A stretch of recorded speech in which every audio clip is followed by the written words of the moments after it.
જીવનમાં બહુ વાર આપણે એવું વિચારતા હોઈએ છીએ કે ભાઈ બસ મારી લાઈફમાં તો બધું ખતમ થઈ ગયું, હવે કંઈ સારું થવાનું નથી, મારી લાઈફમાં તો કંઈ મજા જ નથી. ઘણીવાર એવું થાય કે આપણે સુસાઇડના થોટ્સ આવે.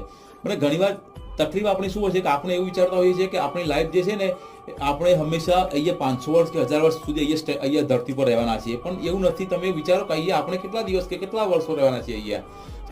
અત્યાર સુધી આપણે ધારો કે આપણે જેટલા બી વર્ષના હોય તો આપણે ભૂતકાળમાં આપણે બહુ મોટી મોટી પ્રોબ્લેમ આપણે ફેસ કરી હતી, તો એ તકલીફો કે એ મુસીબતો એ ટાઈમે આપણે પહાડ જેવી રાખી હતી. અત્યારે તમે વિચારવા જાઓ તો એ બધી મુસીબતો કે બધા પ્રોબ્લેમ હતા તમે કોન્ક્રી જેવા લાગતા હશે. તો અત્યારે પ્રેઝન્ટ લાઈફની અંદર તમારા વર્તમાન સમયમાં તમે જે બી તકલીફ હોય કે પ્રોબ્લેમ તમને ફેસ કરી રહ્યા હોય, તો તમે વિચારો કે આ થોડા દિવસ પછી કે થોડા મહિના પછી અત્યારે જે તમે પ્રોબ્લેમ કે ડિપ્રેશનમાંથી પસાર થઈ રહ્યા છો એ બી નહીવત થઈ જવાનું છે.